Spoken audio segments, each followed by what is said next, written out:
Yo, what's good? What's good? Thank you all for hopping on for this new special show that we have lined up for you all tonight. As you all know, today is the actual 25th year anniversary of Supreme Clientele. You know how we feel about Ghostface, you know how we feel about Wu. So we wanted to record a special show to commemorate the 25th year anniversary of no other than Ghostface Killer. So, AG, I'm going to play this quick reel that we have to show love to Ghost and to our fan base out there. Stay tuned. Give us about 50 seconds.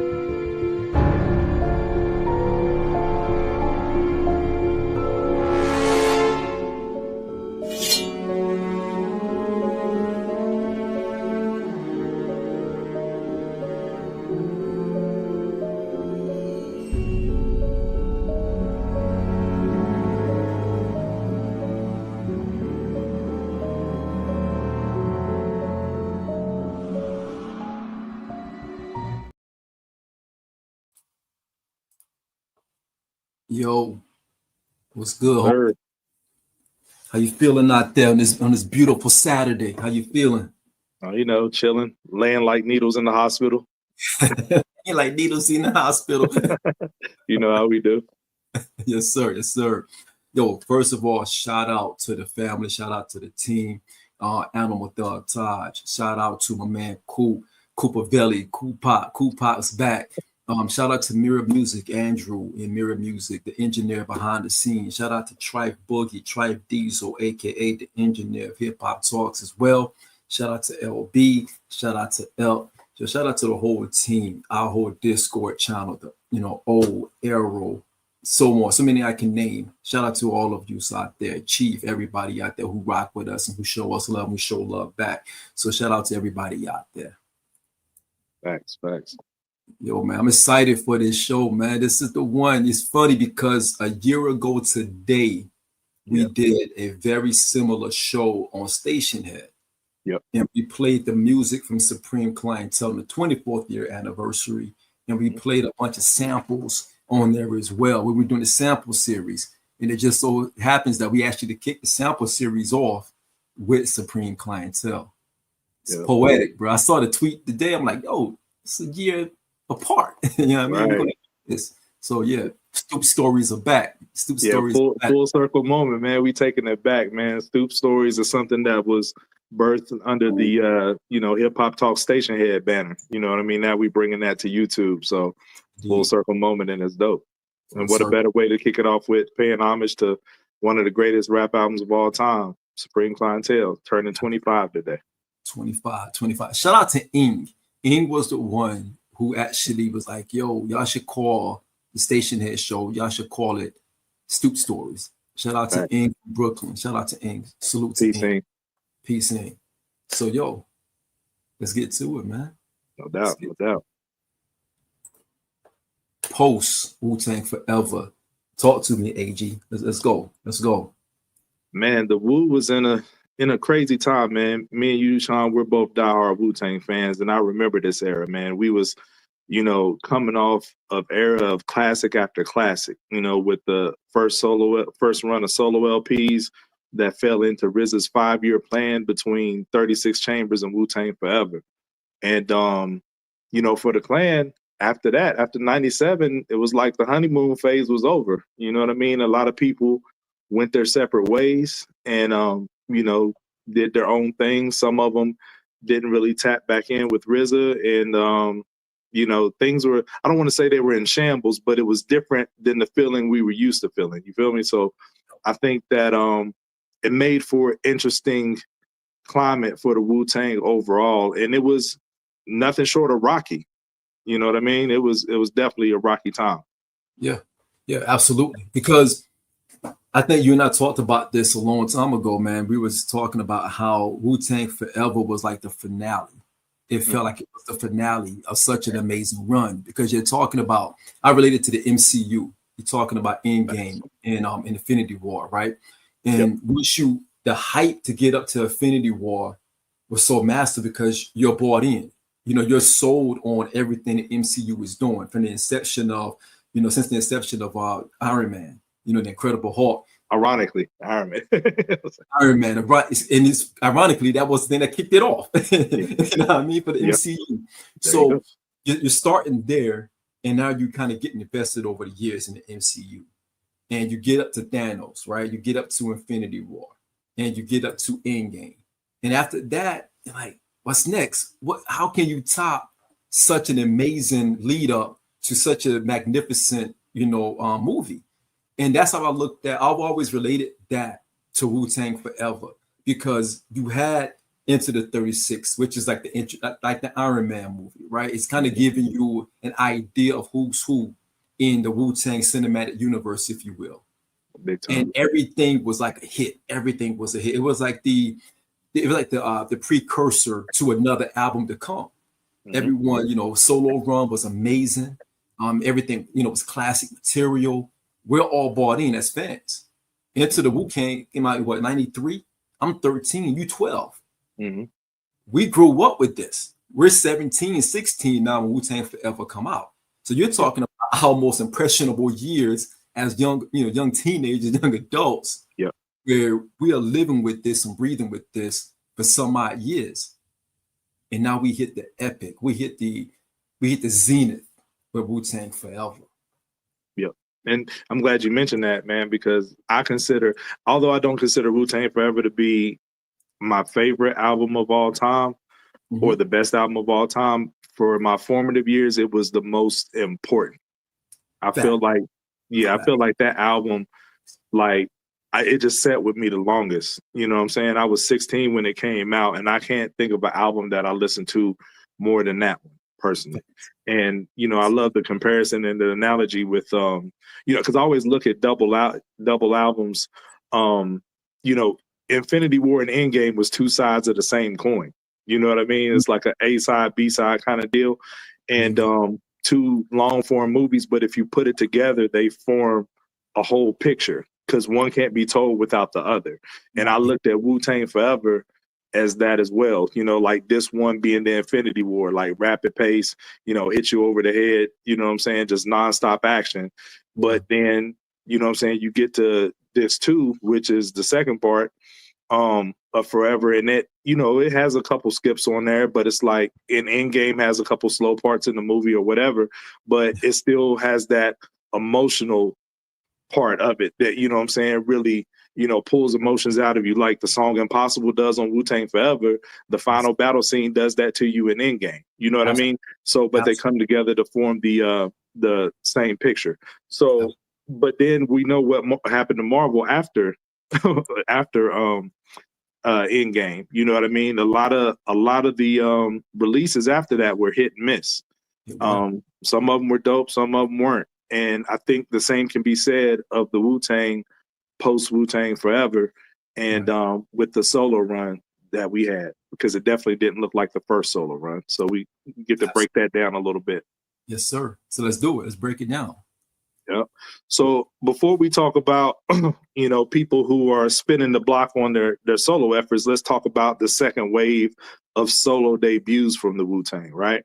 Yes. First up, we got a banger, man. Coop, shout out to Coop, man. He likes to joke on us about this album all the time, but me and you both love this album. We got The Pillage by Capadonna, who some at that time still looked at as a side member, you know what I mean? Not one of the core members, but, Capadonna to me was very much, one of the core members, even though he wasn't on 36 Chambers, you know what I'm saying? He was there in spirit, if you will, because he taught a lot of the other members how to rap. Yeah. So if we're counting that, I think that's a banger out the gate. A lot of these are hit and misses, but for me, The Pillage set the bar pretty high, because I don't think there's a drop off there coming after Forever. I'm like, okay, they keeping the same pace pretty much that they were before. Although The Pillage is not a classic, it doesn't seem like they're losing pace any in my mind. No, because remember, Cap was actually on Freshman of the Year source. He was on the cover with a couple of more guys. I mean, you can't really say much because you have Silk the Shocker on there as well. I think Silk the Shocker was on there as well, but Cap was also in the middle of that because there wasn't there was an appreciation of Kappa, but there also was an anticipation of Kappa because, and I think that was more so because of his run on Cuban Link.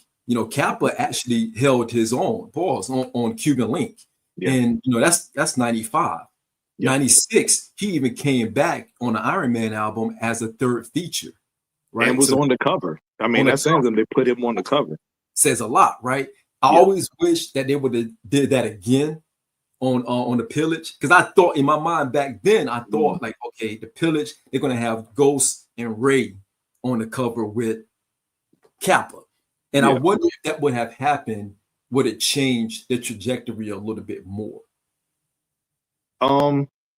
For aesthetics, I think it wouldn't have been the right thing to do, just for the simple fact that they're not as feature heavy on the Pillage as Kappa was on Iron Man, Correct. So correct. I think that would kind of be like false advertisement in a way if you put Ray Ghost on the cover. I was in a context of I hope they would have made more collabs. Oh yeah, for sure. That would have changed a lot of trajectory things. Yeah, absolutely. Because it was released under Razor Sharp Records. Yep. So, 98. Ghost and Cap, they're the only two artists at that time. I think Blue Raspberry may have been on Razor Sharp Records as well. But both of them were actually artists on Razor Sharp Records. I think it was via Epic, if I'm not mistaken, through Epic. Maybe Loud, maybe they couldn't get Ray. I don't know. But whatever the plan was, I always wished it would have been, Ray and Ghost, and maybe add like a deck on there, just to kind of like continue to keep the flow going, if that makes sense. Yeah, that's actually great marketing. Like a trilogy. Pillage would be a trilogy to, Cuban Link and then Iron Man and now Cuban Pillage. And I like that, how we're laying this out because, you talked about the MCU and just relating it back to that, your vision of keeping that momentum going for the Wu, having other members on the covers or whatnot, and having more features. That's something that they got away from, because I think that added to the classic element of all the solo albums. You open up the Cuban Link cover, it got the whole clan in the liner notes, pictures of the whole group together. And one thing about the MCU is I think the solo movies really took off to another level once they said, okay, Cap's first movie was okay, but if we get, Nick Fury and Black Widow and have them play big roles in the Winter Soldier, that's going to add, to a character that some may look at as boring or whatever. It's going to add another dimension to that. In Ragnarok, you got Hulk through the whole movie. You know what I'm saying? So you start doing. Yeah, you needed that. So you start their solo movies, tagged as solo movies, but it's collab heavy with other members. And the Wu used that formula early on, but then in the second wave of albums, they got away from that to their own detriment. Yep. So what was in the second one? Bobby Digital, right? Yes. Yep. Okay. So would you say that's a hit or a miss? Over time, and you know how I feel about Bobby Digital album. This was like the first CD that I caught fresh out of boot camp. This was like I bought this into Cal 2000 fresh out of boot camp in 99. So I held it high, but I can understand how it was too ambitious.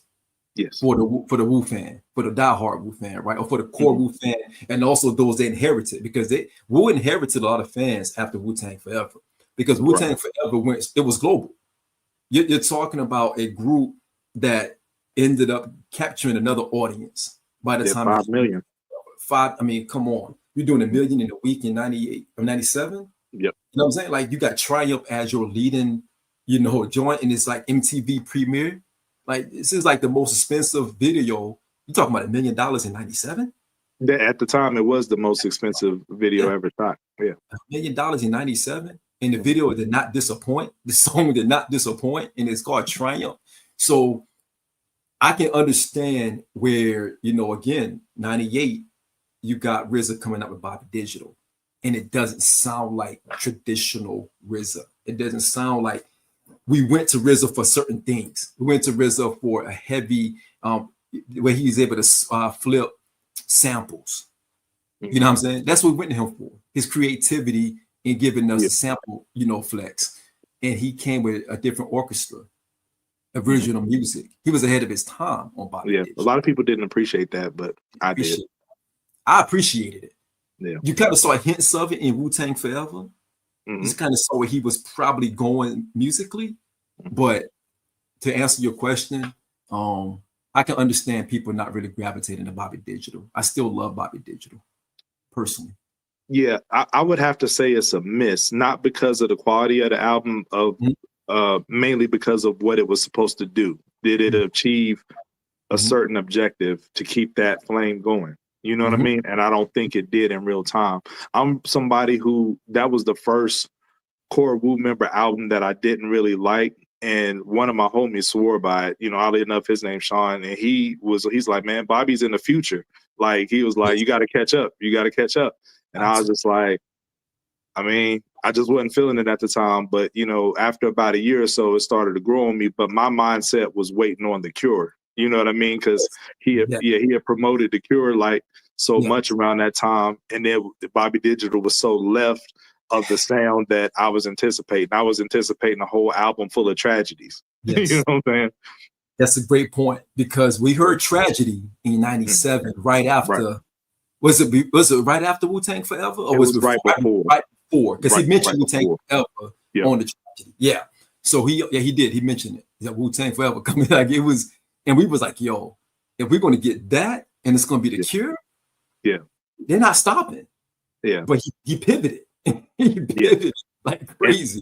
And I think that was a definite. I'm gonna put a stamp on it and say that Bobby Digital, I hate to say it, but it was a definite miss, because I think that could have been the point where RZA could have really stepped out and got more respect as an MC, because he's rhyming beside 9 other swordsmen that their swords are sharper than his, but he's still holding his own.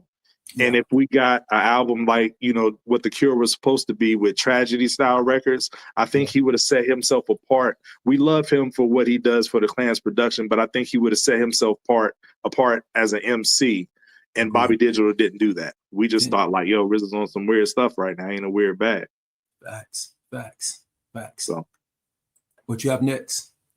Next up, debut solo album from Inspector Deck, Uncontrolled Substance. Hate to say it, because Deck is my favorite member of the Clan personally, and this is a miss, but not totally his fault. No. Quick recap: we all know about the flood of RZA's basement. Taking out Deck's first album that was supposed to come out circa '95. Couldn't retrieve that. Had to go back into the lab, but still wait his turn after all the Wu classics.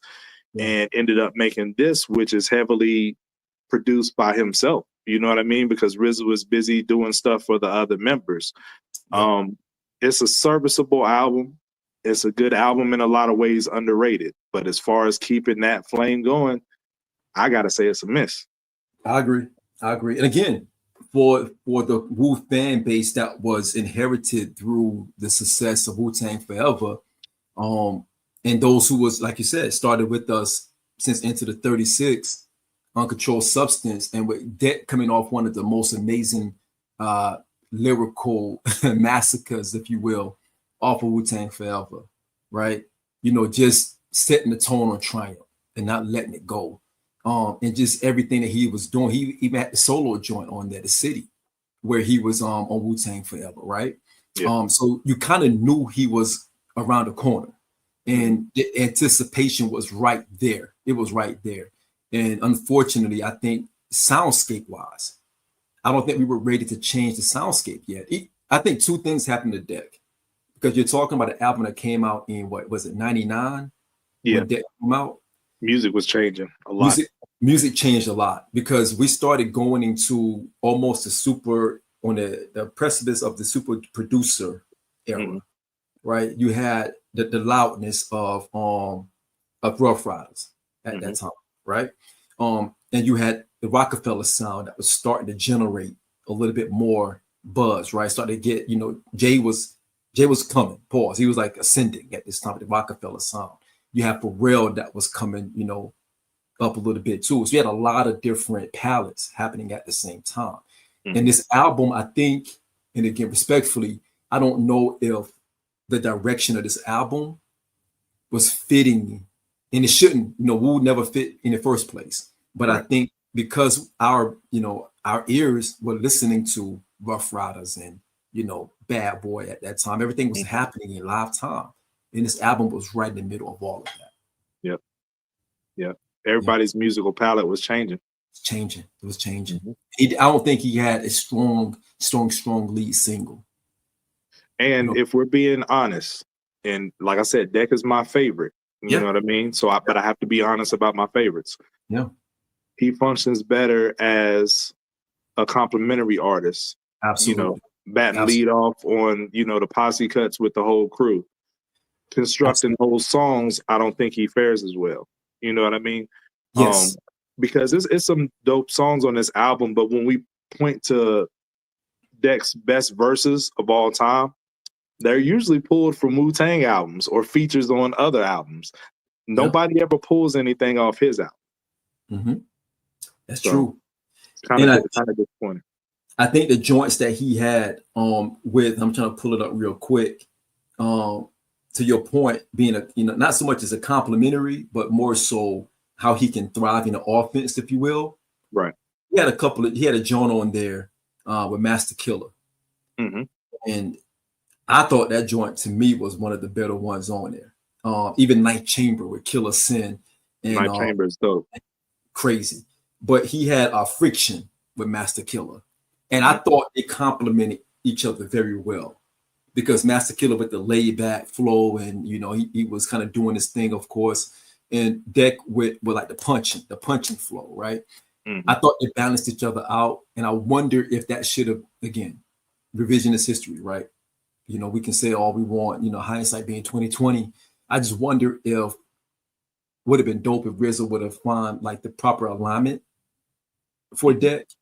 Not make it so much as a heavy feature, but it would have been clandestine because Ray did it, Ghost did it. Yeah.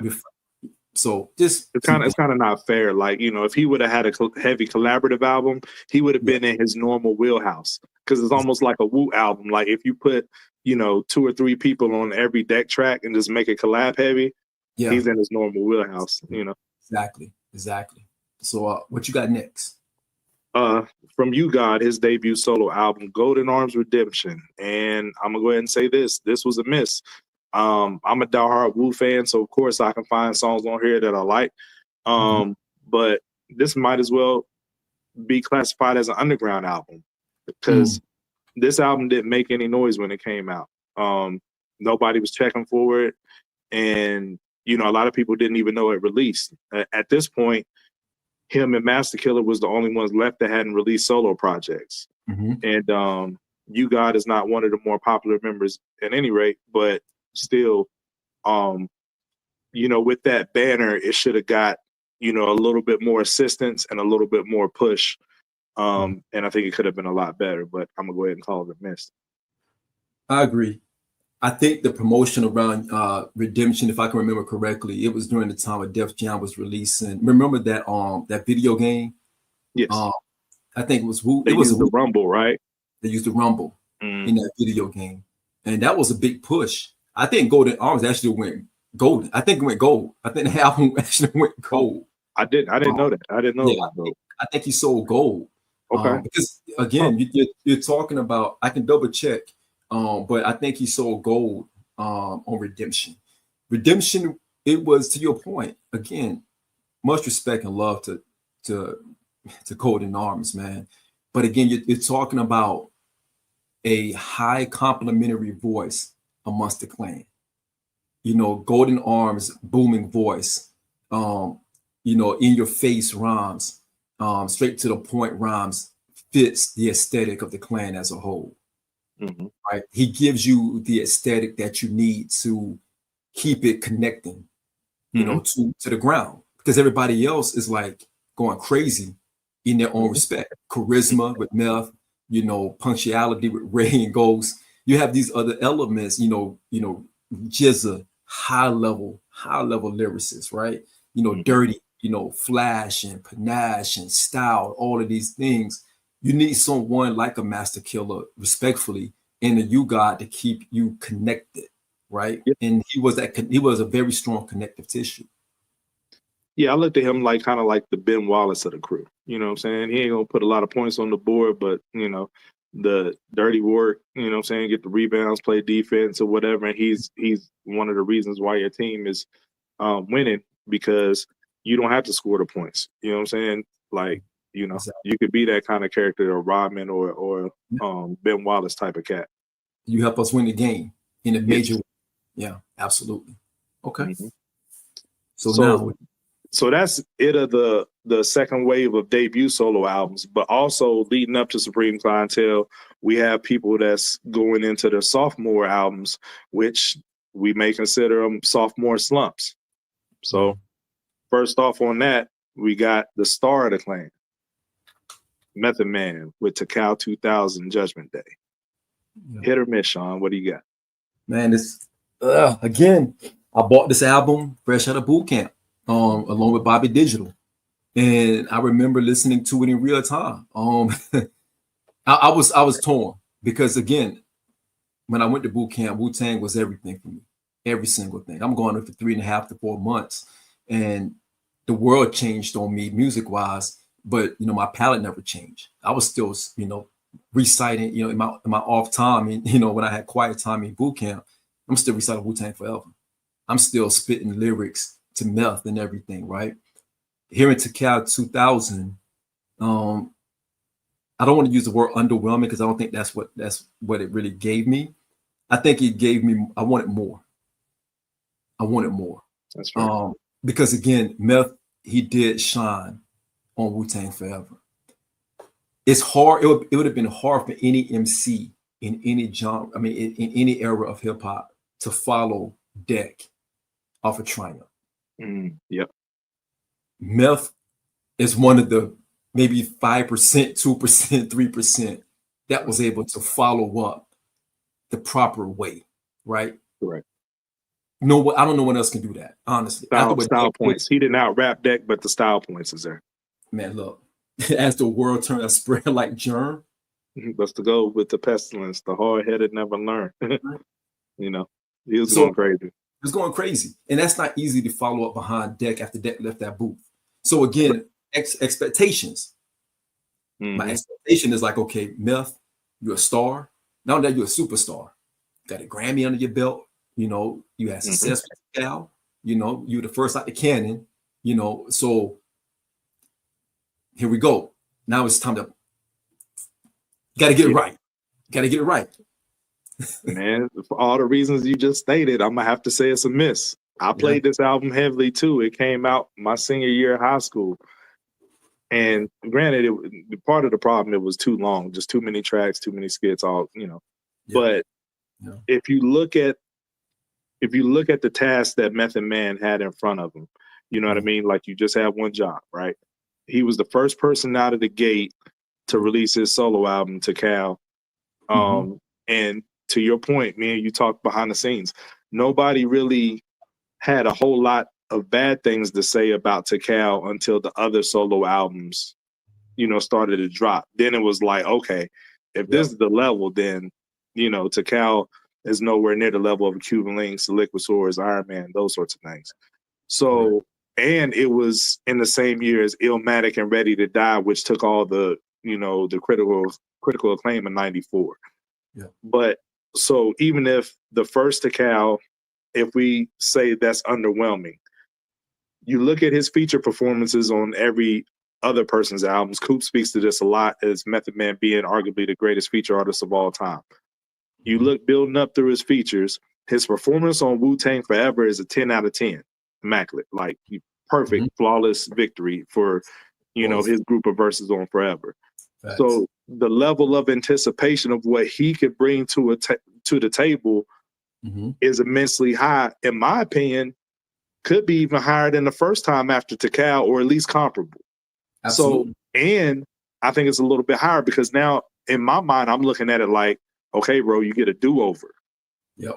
So you might as well smack this out of the park with a home run. Yep. And then he comes with Takao 2000 and doesn't do that. So he's established by that time. Yeah. You know, you're a household name damn near at this time. Yeah. So I'm gonna have to call it a miss because I don't think he completed the job. Yeah. Yeah. And again, we only saying this because I'm only saying it, and I feel like you're saying the same thing I'm saying, because the bar is so high. It was very high. The bar is high. So even though we're saying that this might not have, he struck oil, we're not also saying he struck water. We're just saying like, yo, it's kind of in between that time. But do we call it a sophomore slump? Because his first one wasn't a classic. And that's why it's hard to call it a true sophomore slump. Right. Because it wasn't a dud by no means. Right. It's the expectations, man. It's just, as fans, we have expectations for our favorite artists that we love the most, right? And it's unfair at times because we criticize the most minute things from the artists that we love the most and we care for the most, when they are reaching a different artistic level that they always wanted to. And I think with Meth was doing what Meth wanted to do. This was his way of kind of stretching his wings a little bit and saying, yo, this is kind of who I am as well. Like, I want to try this sound. I want to try that sound, this flow. Because let's be honest, AG, we can't say that he mailed in any verses or mailed in any lyrics on it. Meth was still rhyming at a high level. Right. It was just a clash, or it was more of an indifference when it came to what the lyrics combined with the production and direction overall. Mm-hmm. To skits, to the production, all of those things played a major factor into this album, in my opinion. Yeah, it didn't come together how it should have. Yes, in my opinion. You ready for the next one? Yes, sir. Next up, sophomore slump. We have probably, in my opinion, one of the biggest sophomore slumps ever. That's Immobilarity by Raekwon. Probably, other than The Dogfather by Snoop, this is my biggest letdown for a follow-up album. AG. Definite miss. I don't have much to say. It's kind of depressive, man. I don't have much to say about Immobilarity. Again, I think it's that you talk about expectations. If I got to exceed expectations for my performance, I got to exceeds. Meaning, I'm talking about On a Bill for Cuban Links, arguably top 50 album of all time in any era of hip hop. Top 50. I have it in my top 25 personally. I think Cuban Links is a top 10 hip hop album. I think it's a top 5. I mean, I can argue all day to make a point that it can be top 10, top 5 in everybody's category, right? Because it's just that good. It's that great, cinematic. It's a movie. Movie played out in a phenomenal album. Again, expectations, bro. It's the expectation is for me to hear that again, or something similar to that again, and it's unfair because that's a lot to ask for. It's a lot. It is, but and this is the irony of the whole situation. Cuban Links is so great and it's held so high, and Iron Man is great in its own right. But between the two co-stars, when they were on their own a little bit more, one delivered and one didn't. There you have it. You changed the recipe drastically. Drastically. And again, I get it because Ray wanted to go in a different direction, artistic wise, right? He was adamant about that.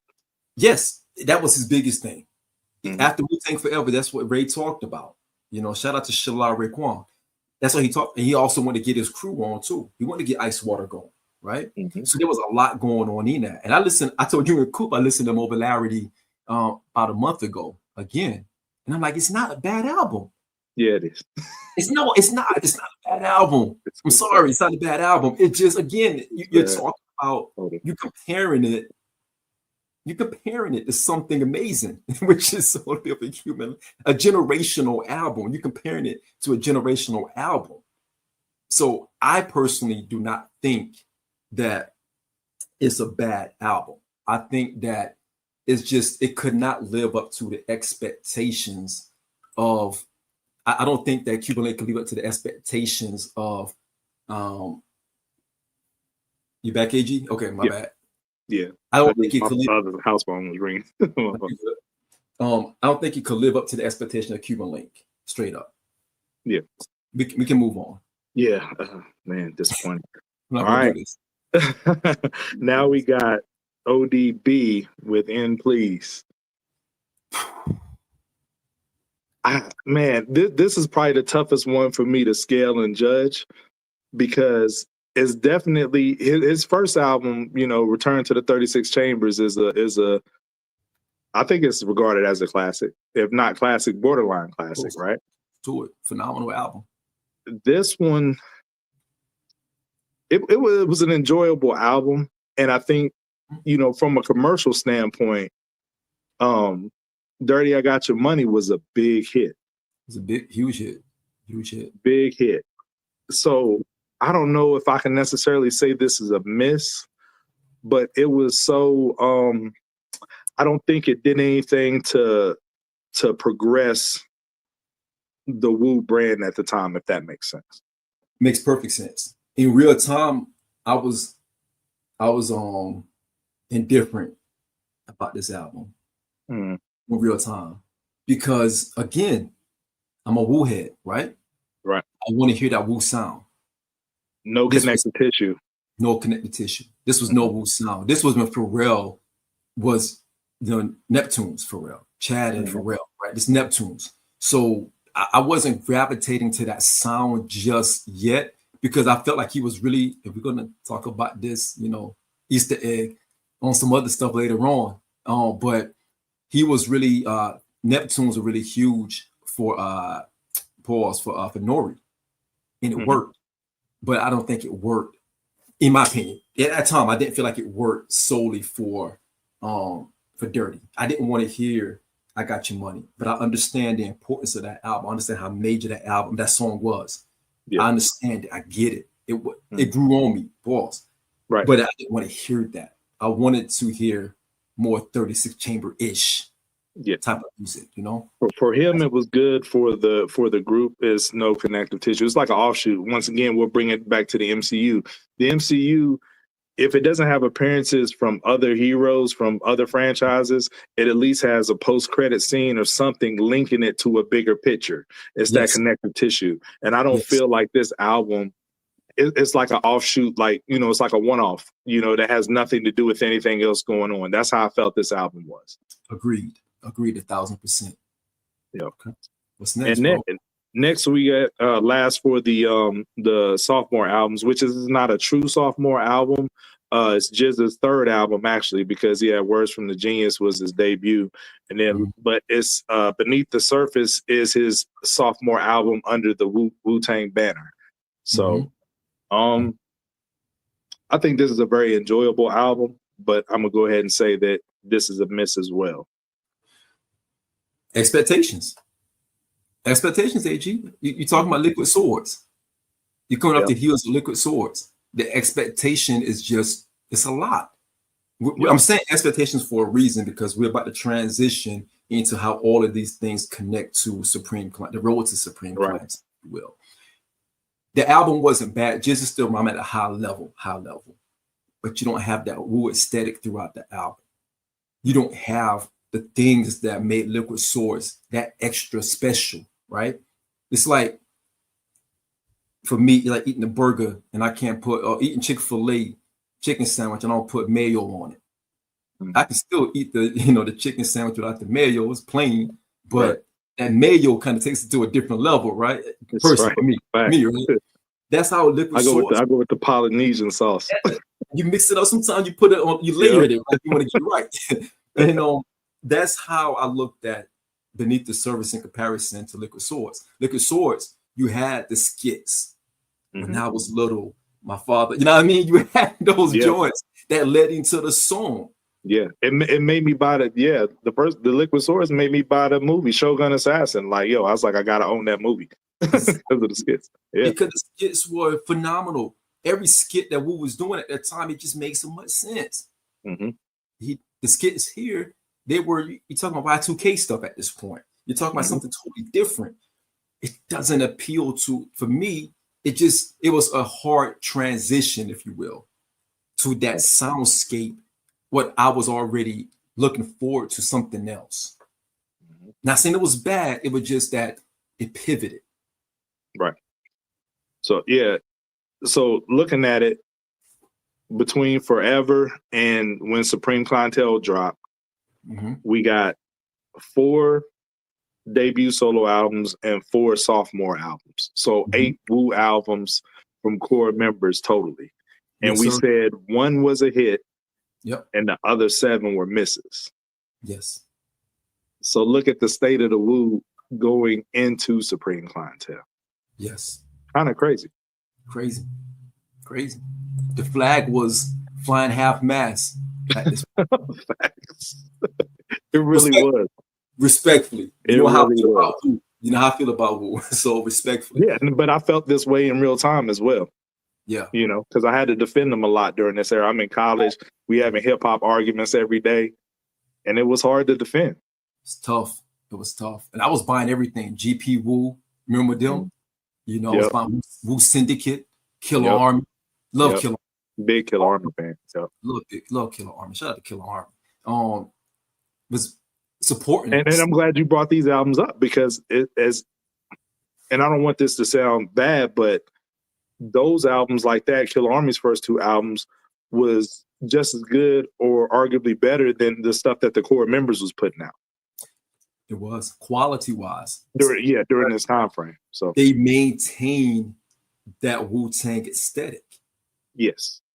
They maintained that aesthetic. It resembled that aesthetic. Even through the RZA's understudy producers, through True Master, Fourth Disciple, they were still, maintaining that sound and that aesthetic. Maintaining that sound aesthetic, absolutely. And they did it masterfully. They don't get enough. Fourth Disciple or True Master don't get enough credit. No, at all. They don't.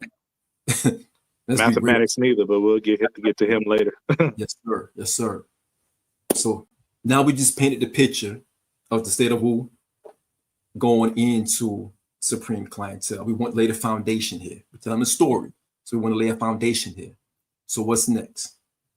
Now we're going to go into the recording of Supreme Clientele itself.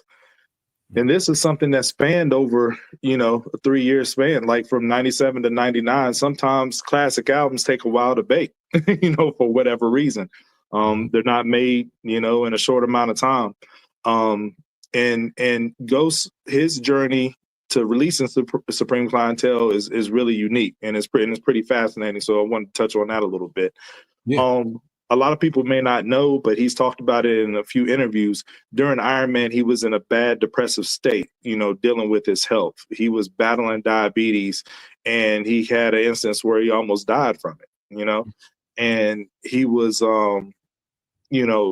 got to the point where he got tired of Western medicine, right? And doctors. So in 97, he took a pilgrimage to Africa. And, it was to, find himself and also better his health. You know what I mean? He seeked out a bush doctor to kind of help him with his health. And he was welcomed among villagers in Africa. And, on his pilgrimage, RZA ended up later on joining him for this. And they spent several months out there. And if I'm not mistaken, out in Africa is where he wrote the song Nutmeg. You know what I mean? Because he said, he was tapping into just a higher level of consciousness, with his mentality. So when he wrote Nutmeg, it sounded all over the place, but, he was just a higher level, thinking that with a higher level of consciousness when he was in Africa. And he got his health right. And, then they came back to the States to finish the album in 98. And the album recording was interrupted by Ghost having to do a jail bid in Rikers Island for 6 months for a charge he caught back in 95 for an incident at the Palladium. Yeah. Right. So we won't go into that too much, but he ended up having to do 6 months of Rikers. You know what I'm saying? He said, what did he say? He said, check out the grays on the side of my waist. I grew those in Oh, Rikers please, Island, Rikers stressed out, Island. balled up in the cave. You know, I mean, he talks about it. It's on the album. The Ghost just got a eloquent way of painting pictures through whatever, like even through painful stuff. He does it like nobody else, but that held up the album. So, you know, it was the journey from the pilgrimage in Africa for his health, and then he had the jail stint at Rikers, and then he gets out, and then him and RZA get to work on completing the album. And it was a dope story leading up to the release. Yep, absolutely. And I'm glad you shared that story, man, because again, we're telling a story here, right? Story time, Stoop stories here. And all these things connect the dots to Easter egg, connect the dots to the other phase of Supreme Clientele, the inception of Supreme Clientele. Because we didn't know until years later that Ghost was in a dark space, especially when he was making Iron Man. He said it straight up, like, yo, Iron Man is not something that I champion. Right. And again, in real time, we didn't know that because I thought Iron Man was phenomenal. A lot of people hold Iron Man above Supreme Clientele any day of the week. I'm one of those, I go back and forth. I may say Supreme this week, Iron Man next week. It depends on how I feel, but I want to listen to. It's a toss-up. It's a toss-up. I've always felt that Iron Man was the blueprint, if you will, to the blueprint, right? Into the soulful sound of hip-hop as it was transitioning into a soulful sound because of the soul aesthetic of what RZA tapped into with Ghost, because of Ghost's style. His style is very soulful. But he said he was in a dark place making that album. So you're talking about that, and now you're talking about a bid at Rikers Island, and you're talking about the health scare. You have to go, you know, in Africa to try to figure out what's going on with my health. You know what I mean? And you're dealing with diabetes, and all of these different things are going on with Ghost. So he's kind of like cleansing himself, if you will, through all of this, all of this in between time. And you can almost hear it, AG. Because when we started talking about, you know, bringing this to YouTube, I was like, man, I want to look at what Ghost features look like after post Wu-Tang Forever to see where he was going. Because we always talk about Nas feature run, Jay feature run, and so on and so forth. But I wanted to see what Ghost feature run looked like. Yeah. And I was amazed. Let's talk about it, man. Let's talk about it. Man. He kicked us off with Old Donna. That was the first one. You heard him on Old Donna. This is right after Wu-Tang Forever. And Ghost sounded phenomenal, Wu-Tang Forever. Let's be clear there. Let's start there. One of the MVPs for sure. One of the MVPs. Arguably the best verse, because people talk about the Triumph verse, but if you say Impossible is the best verse on the album, I'm not mad at it. I'm mad at you. I'm not going to argue with you. Not at all. So we heard him on Old Donna, right? That's 98. 98, right after Wu-Tang Forever. Yep. Then we heard him on one of your favorite songs, and I'm gonna kick it to you. Yep.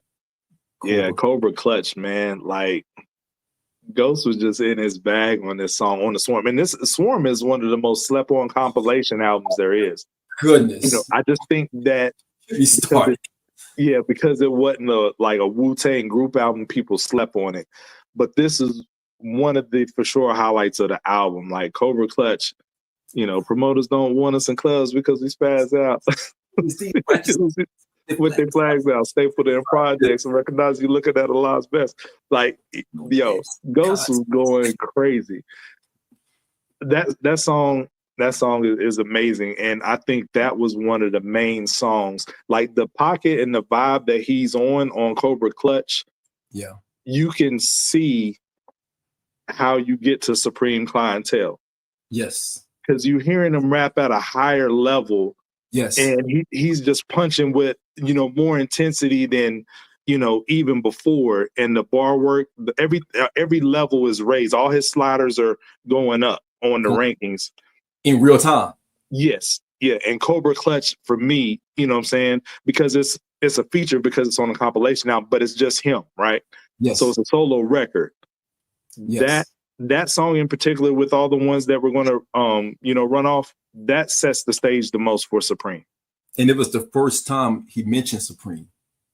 Yeah, Supreme Clientele to each other. Yeah, he did. He said, "No cop blocking Supreme Clientele till it dropping." That was first, and this is July of '98. Yeah, and I heard him perform that in a concert.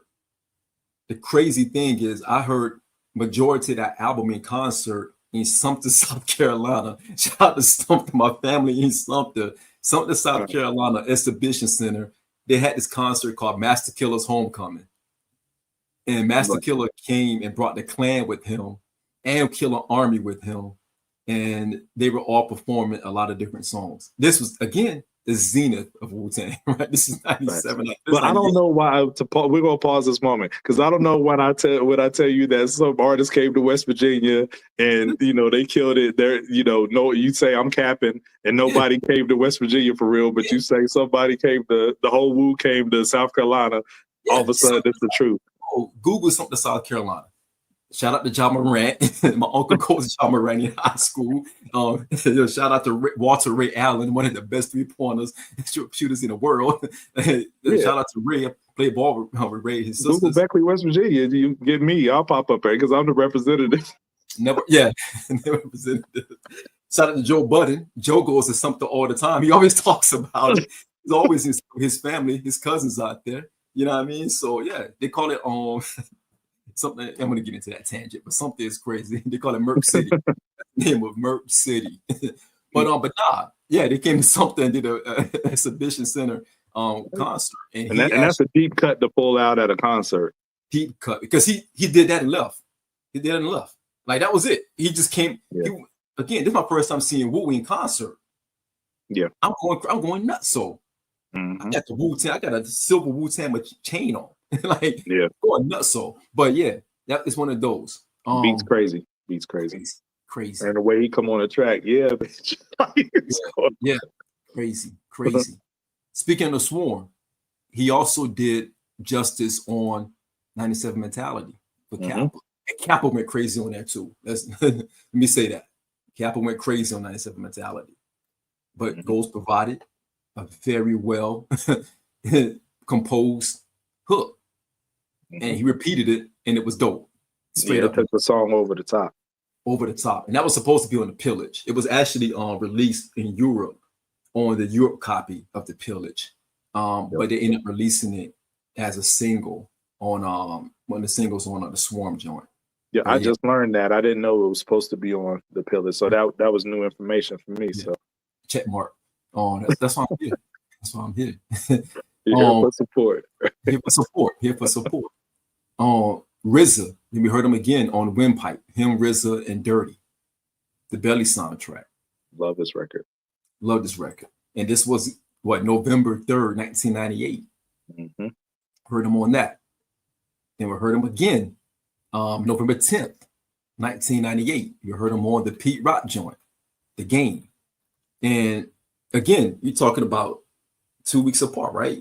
Every single week of November, Ghost was laying down verses, because right after that, we had a lot of Dark Man. He came through on that album, laid the verse on that one, right? The hook on that album, right? Then he came back, Holocaust, off the Bobby Digital album. The album ain't 5 mics, but this song is 5 mics. This song is crazy. Rest in peace, the Holocaust. Yeah, rest in peace. A couple months ago, he had the best verse on the album, in my opinion. Verse of the year. And he came back again on Spanish Fly. Went crazy on Spanish Fly on Bobby Digital album. Went crazy. And then we heard him again, AG. We heard him again on Stand Up. And he was in the video. Going crazy. I love their chemistry on this record. Him and Charlie had really good chemistry, and RZA on the production on this one. I mean, this is around the time you got people saying RZA was falling off, but he went back into his stash of Dusty beats for this one, had to it, because this beat was crazy. August 99, and then the last time we heard a verse from Ghost before Supreme Clientele was Run for Cover, and in my opinion, he stole the show in Run for Cover. It was close between him and I think I don't know, man. I like Street Life verse was dope. It's a cyclical, lyrical, rap individual. Yeah, he went crazy on that. I think most people say Red, right? Red killed it too. Red killed it too. Y'all spread with my bullets Daytona. Yeah. But Ghost AG. Yeah, I mean, I give it to Ghost. I'll give it to Ghost. Come on, man. I mean, crunch. Yeah, the way he ended it off, you know what I'm saying? Talk about handing out turkeys in the hood. Not like Ghost just say stuff that nobody else. He phrases it. Right. The way he phrases stuff is crazy. But that came out in September of '99, AG. Yeah. So now this was the last time we heard Ghost before Supreme Clientele, because after that, it went silent. Yeah.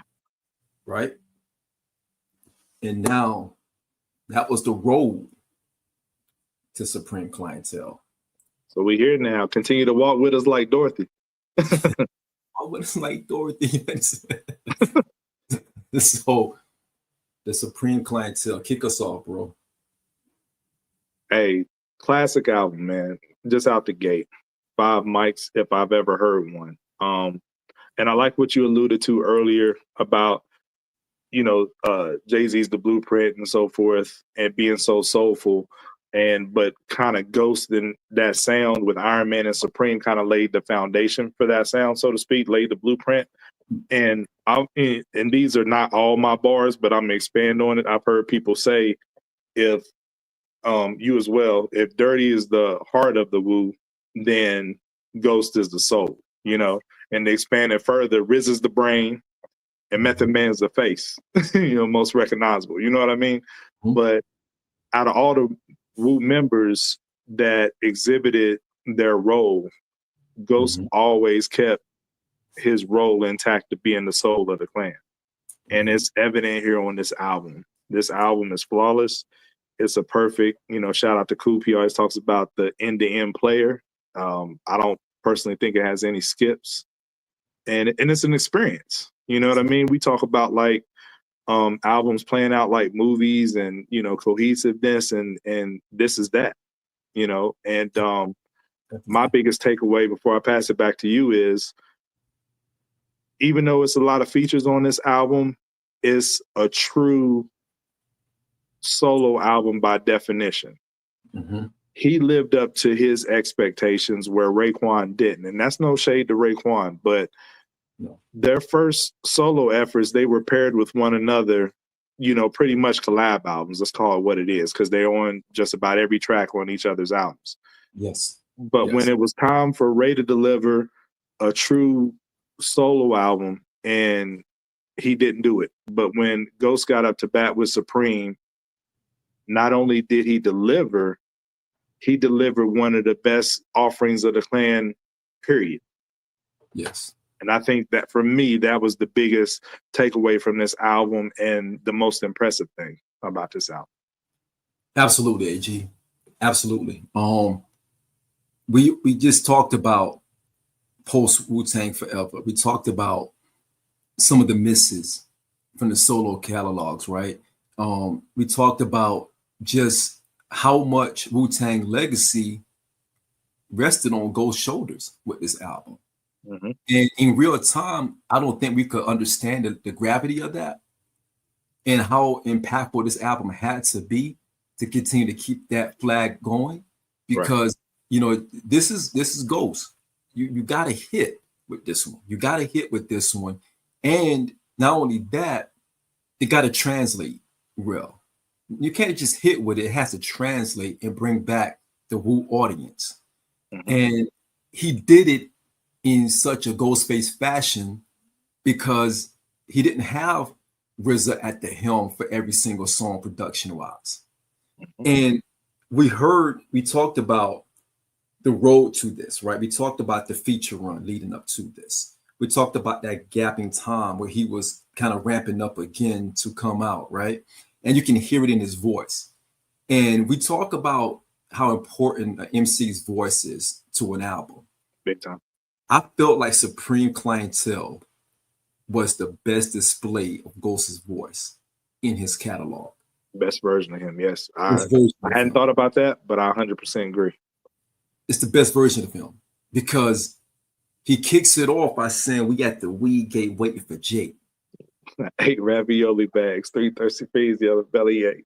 It's crazy. Like, what are you talking about? And it's so fly, and he's in such a smooth pocket. You can tell the confidence was in a whole different zone at this time. Do you think that has to do with his health being better? Absolutely. Because we just talked about like the road to all of this, right? We talked about him going back. And I tell you one thing that also we needed to see. Shout out to the Source magazine. Because one of my favorite covers of all time. One of the favorite covers of all time. Because when this cover came out, because these two covers came out around the same time, close to the same time, in close proximity. This was Ghost was talking about the pilgrimage in the Trace magazine. Shout out to Trace magazine. He was talking about those things, and then he brought in RZA, and they're talking about the illest chamber. Because we were doubting RZA. RZA was hearing it. I'm sure he was hearing the fan base kind of changing a little bit, the whispers, all of those things. Because you can hear RZA, to me, was one of the co-MVP of this album. Yes. He took a step back, AG, yes. and became an executive producer and allowed other producers to come in. Mm-hmm. That's major. Big time. And he orchestrated it. Mm-hmm. He became the composer in a different sense where we weren't leaning or looking or even missing a RZA production on a Wu-Tang album for the first time. Mm-hmm. It wasn't missed because he was able to get, shout out to Haas G. We did an interview with Haas G twice. We did one on Station Head and one on YouTube. Thanks. We did Apollo Kids, which was the lead single. Mm-hmm. What you think, man? Yeah, and shout out to RZA just for being humble enough to do that, right? And the reason why I love that Source cover so much, in real time, I remember thinking everybody else was kind of moving away from RZA a little bit. You know, all the clan members, they were going other avenues with the production. But even though Ghost got outside producers for this album, he still wanted RZA to executive produce it, right? Mm-hmm. And I think that cover with both of them standing shoulder to shoulder speaks volumes. Like, yo, this is still my guy. You know, we're still tapped in, you know, and it sends a strong message. You know what I'm saying? So you don't see his name under every production credit, but he's the glue guy that put everything together. And RZA curated the whole Ghost Dog soundtrack, which came out like a week prior. And that got a little momentum going, you know, as far as that, bringing that Wu sound back.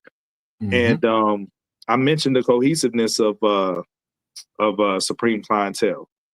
Mm-hmm. RZA does 4 tracks on there, 4 beats, you know. But one thing we don't talk about, I mentioned on the Method Man to Cal 2000 that it had too many skits. But on the Ghostface album, all the skits are perfect. They're great. They fit where they belong. And you know, from the intro to Iron's theme to Woodrow the Basshead classic skit for Who Would You F, you know, Smash, like that's a classic skit. RZA produced all those. So it's hard for me to imagine the album flow without those skits in there. A lot of people say, like, if an album has skits, I can't deal with it. It's not a classic. It throws off the flow of the album. In some cases, that's true. But if they help in telling the story or lining up or lead, like the Who Would You F skit leading into Child's Play, like, you know, all that stuff. I think that only RZA's mind can put that together how it was supposed to go. And that doesn't happen without his executive production. You spoke on it earlier with Liquid Swords and the skits it had on that album. You know what I mean? That's RZA's mind. That's not the artist's mind. That's RZA's. He's the brain, you know? And although he didn't have majority of the production credits on Supreme, he's still a looming presence that brings it all together to give it that classic feel. So Supreme is not what it is if you don't have RZA contributing. And also, real quick, before I pass it back to you, RZA was in his bag rapping on this album. He has 3 features on this album, and I can't think of any other Wu solo album where RZA has 3 feature verses. So you know he was heavily involved with this album and right with Ghost if he has 3 rapping feature verses. You know, he's on here more than Ray. Ray only makes 2 appearances on here. Yeah. That's a good RZA point. got 3 verses. You got 3 verses, and one of those verses was actually hip hop quotable. Yep, the grain going against the grain when he went Yep. crazy on that. Went crazy on it. And again, going back to what we talked about earlier, where it's just the aesthetics of even the skits and how they fit so perfectly.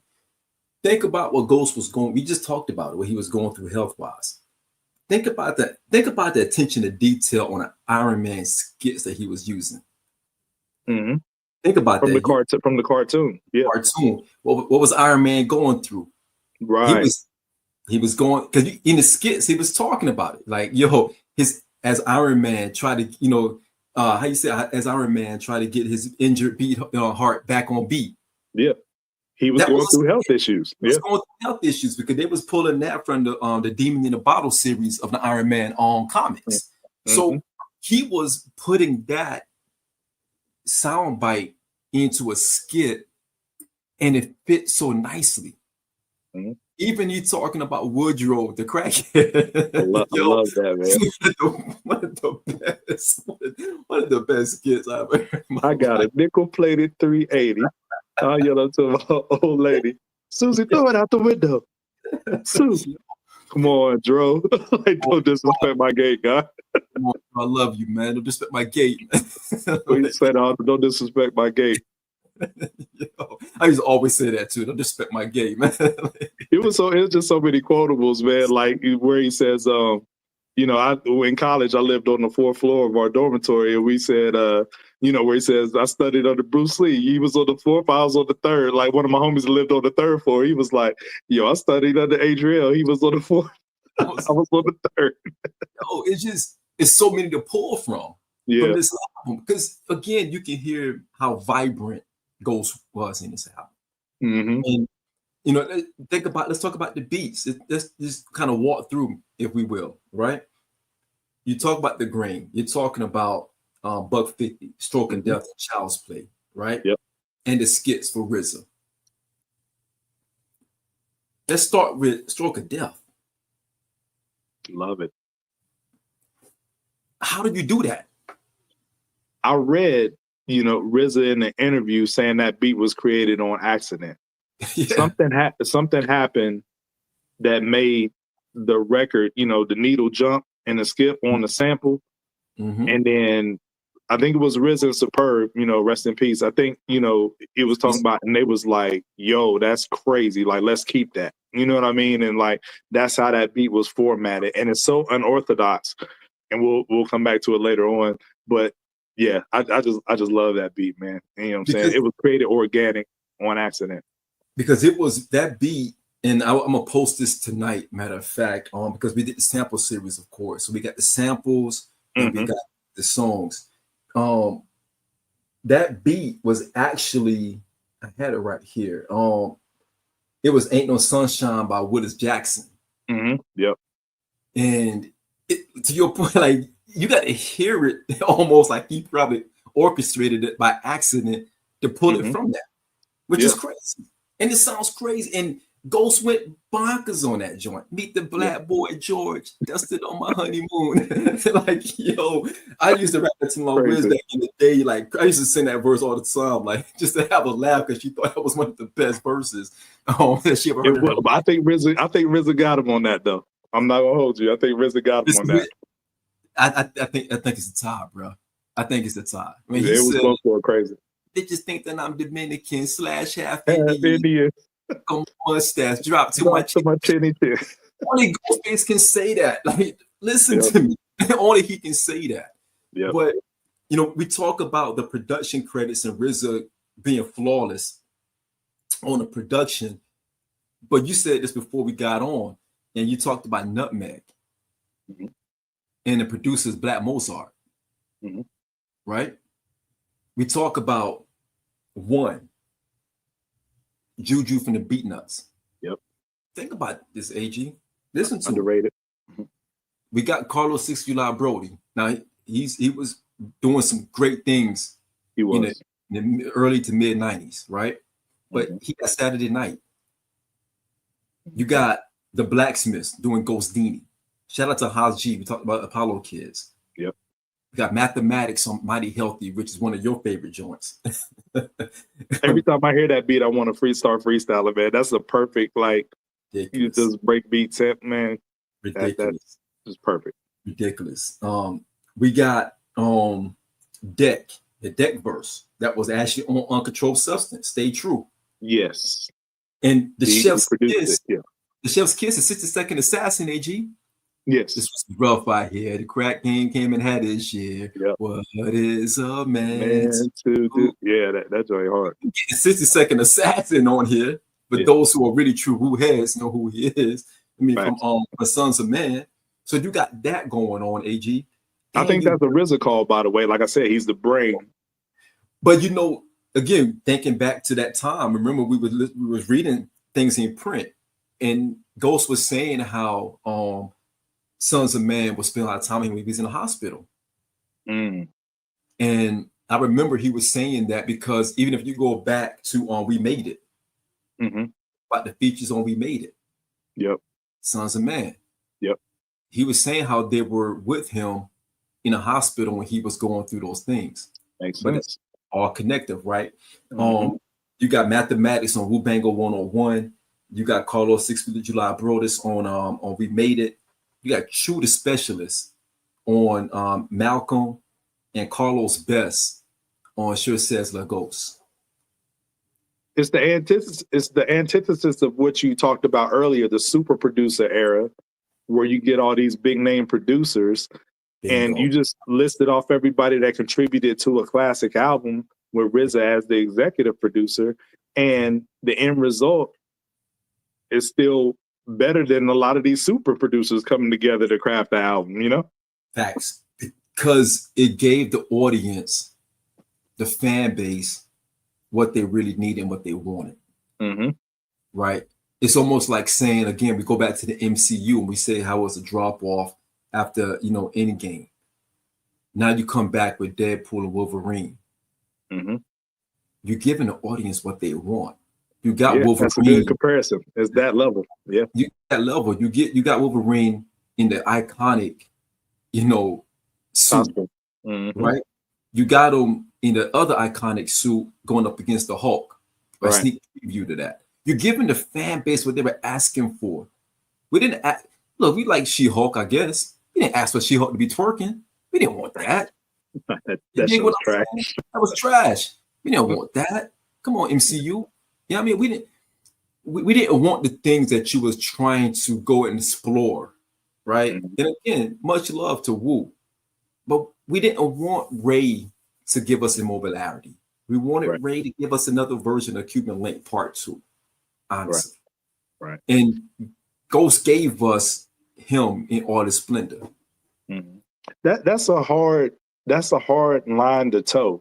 And just thinking about it, because we as fans, we can be fickle, man. I'm gonna put some of the onus back on us, because a lot of times we want people to stay in the same bag that they were in when they made classic material. If it ain't broke, don't fix it. Keep that same recipe. But then if the artists themselves try to evolve and create something different, if the end result is not good, then we say, oh, you should have stayed in your old bag. You know what I mean? But if the result is good, then we're like, okay, yeah, we're glad you're evolving. You know what I'm saying? Because if people stay in the same old bag that they were in before and that product's not good, then we say, okay, you should evolve, you should grow. So it's kind of like we move the goalpost ourselves. You get what I'm saying? And it's a fickle thing. You know what I'm saying? Like when, let's use Nas as an example, because, we always big up Nas, but, it was the contingent of fans that wanted him to stay in the Illmatic bag. But he, evolved to It Was Written, which, in my opinion, is a classic and is just as good, arguably, as Illmatic. Absolutely. And I'm glad he evolved. But people will say, like, you should have stayed in that old bag. So it's kind of hard to toe that line to please the day one fans that fell in love with you, while you're in a certain bag, but still evolve as an artist and, keep that same essence about you that we, met you with. So. But AG, that's a great point. But I think this is where Supreme, you sold me on the idea of Supreme being so much of a classic even more. because Ghost was able to do all of the above. Yeah, he did evolve. He evolved. And he stayed the soul. Yeah, you're right. He stayed the soul, but he also sprinkled in a little bit of new aesthetic to give us something, a different chamber that we didn't know we wanted. He gave us Church Dance La Ghost. Yeah. One of the biggest crossover singles for a Wu member. A Wu member. Like, he gave us this. He gave us Church Dance La Ghost. We didn't know we needed that. The club scene in 2000 was going crazy with this joint. AG, we didn't know we needed this. And we never knew You God would be on a club banger. Like that wasn't on nobody's bingo card. Again, everybody in the club will be saying that verse. Again, it works with You God being on there. Yeah. That's, again, full circle, showing You God love. You God, we love you for redemption. We're glad that you stepped out and you had a solo catalog amongst your clan. But we want that guy right there too. We want that guy on, because that's who he really. Think about Black Shampoo on Wu-Tang Forever. Yeah, some cats weren't ready for Black Shampoo until they was grown. Yo, I wrote that whole joint, right? And I was, and I sent in a letter to my Wiz. Right? And I was in boot camp. You saw all your shampoo pairs. You still the bars from You God might be the nastiest work I've ever heard about, period. Thank you. That is super nasty work. It's a compliment, but thank you. Yo, I don't even know why she stayed with you after that. Right, Black black shampoo and send it to someone at a boot camp is crazy. Yo, besides peppermint oils and shampoo and pears. Love, honey, suck love. Like, I ain't gonna hold you, man. 16-year-old me, I was like, what is this? Like, I was like, 17-year-old me, I was a horn dog. You know what I'm saying? You got to slow some stuff down. You know what I'm saying? Like, that joint is in the track list is right after Heaters, right? It is. Yeah. Imagine, you coming off of Heaters, and then he like, yo, we gonna slow it down to this. I'm like, what? Wait, what? Had a long day work, baby.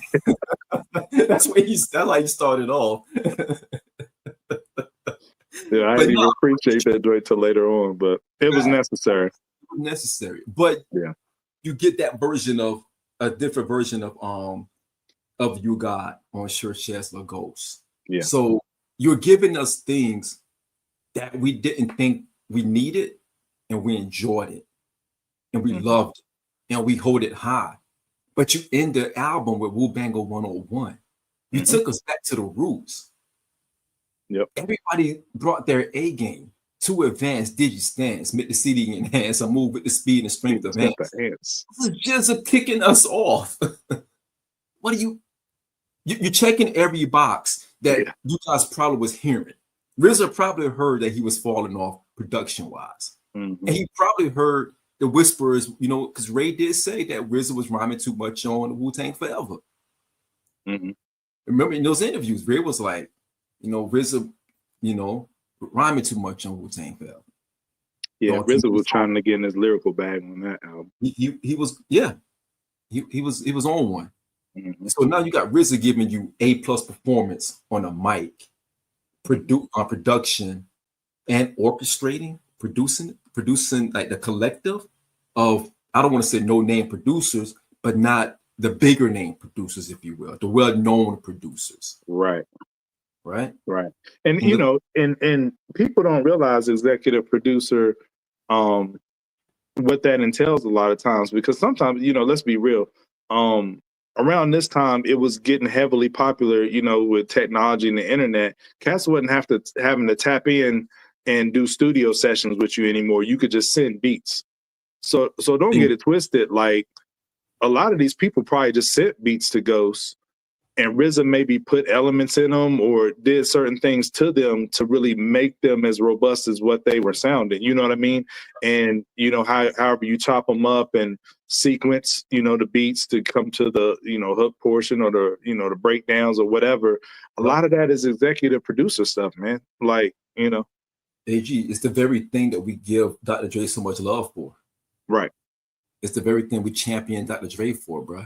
Straight up. And because he's getting beats from Scott Storch and Daz and Mailman and You know what I'm saying? The glove and all this and that. And he's, arranging it, like you said, it's very much composer-esque, arranging and sequencing and stuff. So Quincy Jones-esque. Right. I got ear, I got the wherewithal to know where this thing should be sequencing properly. Yeah. And I know it's taboo to talk about him, but Puff is one of the best at that. One of the best at that. Straight up. So Sequencing things and knowing what piece should go here and what should go there. Mm-hmm. And that's the ensemble that we got. It's like RZA took a squad and made them a championship team. Yes. Right? In other spaces, that collection probably wouldn't have been able to get that. Because there's no star names on the list. Absolutely. It doesn't jump out to you, because back then we were buying albums because who was produced by, because that was a big part of it. Y'all people in the streaming era, man, like Jay-Z said on the beginning of Volume 3, that was part of the album experience. Ripping off the plastic of the CD, opening up the booklet, and you're reading the production credits while you're listening to the album. Now you don't know who did what. You got to look in Spotify, Apple, just to, but nobody does that.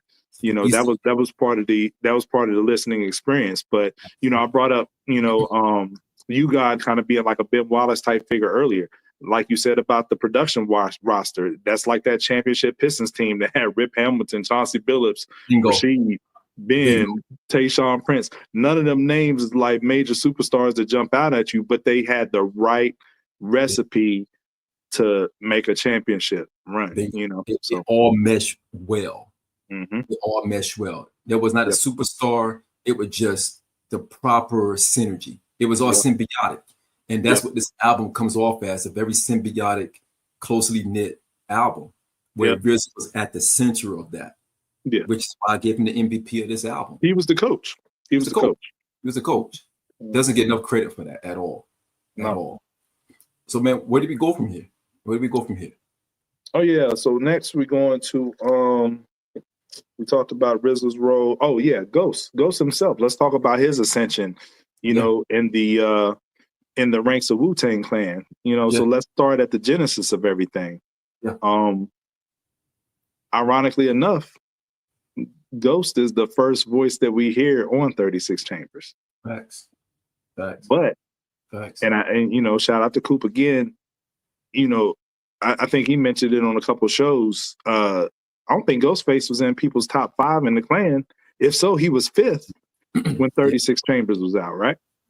Yeah, close to it. Yeah, because everybody was Meth Fan, Dirty. GZA was, GZA was already a seasoned vet by then. Yep. And then Raekwon had a presence, and even Deck. Deck shined on that first album. So Ghostface might have been 6th as far as you go in the tier list. That's a fact. Then. After 36, we arrive at Cuban Links. And he was the perfect co-star for that album. But in real time, I'm gonna ask you, Sean, because I didn't, as great as a co-star as he was, I don't think that Ghost was as good as Ray on that album. Not on that album. It was a perfect compliment. Yeah. But I'm like, Ray is still the better MC on that album. Ray was phenomenal on that album. Right. I don't know if you get that version of Ray without Ghost pushing him, though. Right. I think with Ghost being on the opposite end of Ray, I don't know if you get that version of Ray. I think Ray, the comfort level that Ray had around him alongside Ghost, and Ghost was in a position to not just play the background, but also be a catalyst to Ray that he needed at the time. So no. I think Ray was in a different pocket. We was talking about Ray being in the top 5. Right. On Cuban Link, I look at it like Shaq and Kobe during their first or second championship. You remember when Shaq was so dominant, nobody could do nothing with him. He was obviously the guy. Right. But he had Kobe, and you're looking at Kobe like, yo, he's next up. He's going to be all-time great, reminds us of MJ or whatever, but he's still playing with Shaq. Shaq's the guy. The perfect compliment to Shaq. Then once they get around to their three-peat championship when they beat the Nets, the talk was like they're kind of even. You know what I'm saying? Like Kobe, he was ascending. Shaq was still all-time one of the greatest centers ever, but Kobe was still ascending at a rate, you know, that couldn't be suppressed, right? Agreed. And then during that third championship, we was like, yo, they might be even. It's hard to say it's Shaq's team or if it's Kobe's team at this point, right? By the time you get to Iron Man, I think Ghost had closed that gap some. And plus they were in his chamber, you know, the soulful chamber that you said. So by the time we get to Iron Man, I think although the Ray's still the better MC overall, Ghost was neck and neck hanging with them because they were in his chamber, if that makes sense. I like that. I like that analogy. If I could take it a different space, but also connect the tissue to what you're saying, I look at, using your analogy, I would liken it more so to Shaq and Penny on Cuban Link. First, we saw flashes of greatness of Penny when he was in Orlando. Yeah, he was one of them ones. He was one of them ones for the injury, one of those ones. But the gap was bigger. Yeah, I see what you're saying. So I'm saying, like, Shaq was so dominant, so fast, and so early, whereas Penny was just steady Eddie. Penny was steady Eddie. Penny was one of those. Ghost was steady Eddie on Built for Cuban Links. He didn't drop the ball at all. And he showed flashes on who he was, but I think part of that was because he knew it was the Ray show. And you saw that charisma that Ghost had when he, you know, he's like, I'm high power, put a Dina Howard to sleep. Your partner. Just on my mind last week. But back to the that doesn't get enough love and respect for him just saying that by itself. But that show a high level of greatness and personality and panache. But then you go to Iron Man, and again, in real time, we didn't know that he was going through some things. He was in a dark space. Whereas now he's playing more so the Kobe role because they're damn near neck and neck, right? Pause. But Ray still is Ray. Ray is only a year removed from us saying in real time that it's Nas, Big, Ray, Prodigy, right? Maybe Jay, if you want to throw that in for New York City. Maybe Jizza, but mainstream wasn't putting Jizza in there like that. Right. They weren't doing that. They were doing that for Ray, right? Because the success of Cuban Link was massive. So Ray is still Ray. Ray's still a superstar. Ghost is a star within himself, but he was, like you said, closing the gap on Iron Man. Supreme, he leapfrogged. Well, let's back it up a little bit. Right before Supreme, you mentioned it earlier, his performance on Forever.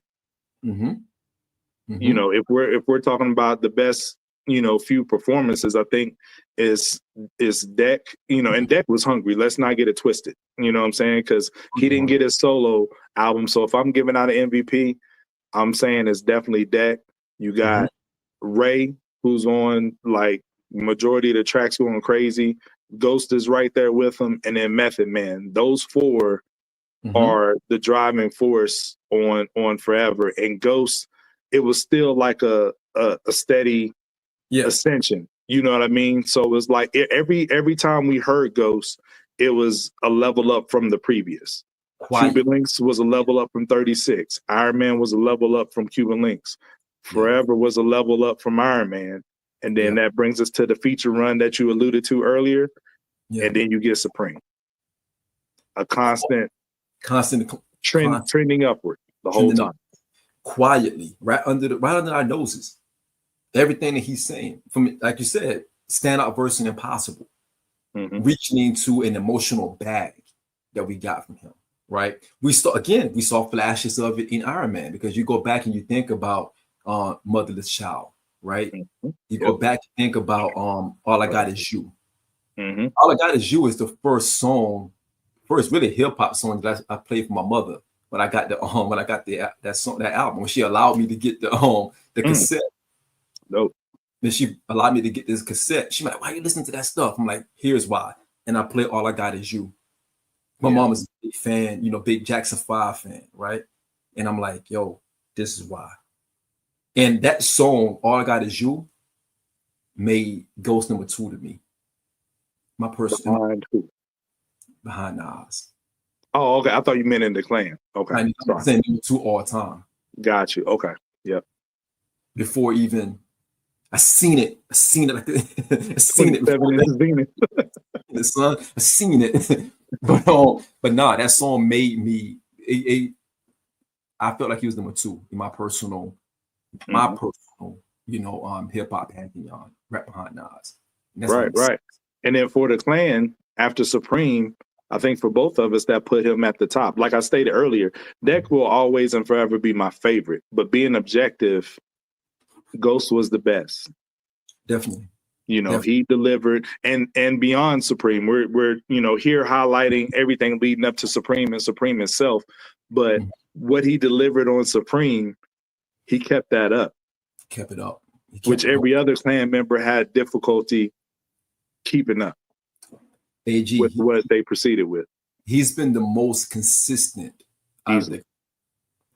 And we've, even in that time span that we talked about earlier, from Into the Wu to Supreme, Ghost didn't have misses. No. He wasn't dropping the ball anywhere. No. Nowhere. If anything, he was so steady that his incline was steady. It didn't spike out of this world and then drop. It was a steady climb. Yes. Even if you think about the highlights of, even going back to Into the 36, speaking of the devil's sight, it's the God get shit right. Those highlights are telling you that this guy is special. Very. This special. But the clan as a whole was so phenomenal. It was such a phenomenon that, as special as he was, it's crazy because in real time, we're looking at the energy of Meth, the flair of Dirty, the style of Ray, because Ray got a rapper's rap voice. He has a rapper's MC voice, one of the best, big time, right? You got the bite pause of Deck, you got the lyrical dexterity of Jissa. Yeah, you got all of these things, right? And you got Ghost just hitting you across the head here and there, here and there. Even his appearance on Return to the 36 Chambers, with Dirty. Him on Jizza. Think about this, AG. His appearance on Jizza's Liquid Swords. Iron Man be sipping rum by the Stanley Cup, inflammable. You know what I'm saying? Think about these moments that he's having. Flashes. We're seeing it, right? And it's like a 6-man coming off the bench every now and then giving you 30. And then by the time you put him in the starting lineup, he's the guy. Mark Crawford, Mr. Crossover himself.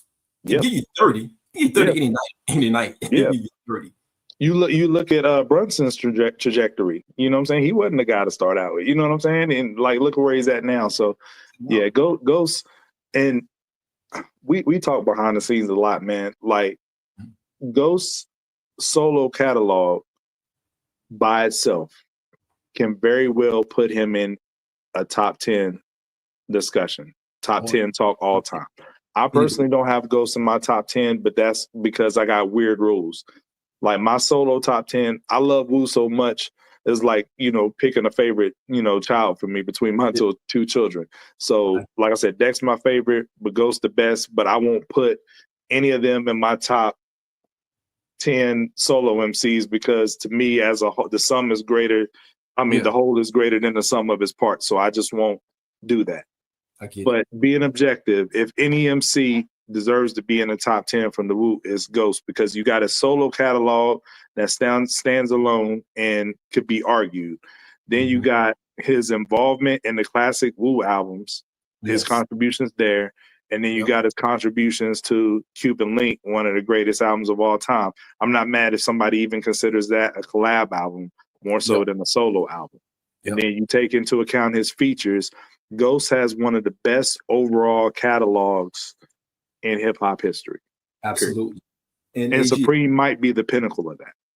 AG, and let's not forget the fact that he was the executive producer on all of those Wu-Tang classic albums. Facts. Dennis Cole's name is right there.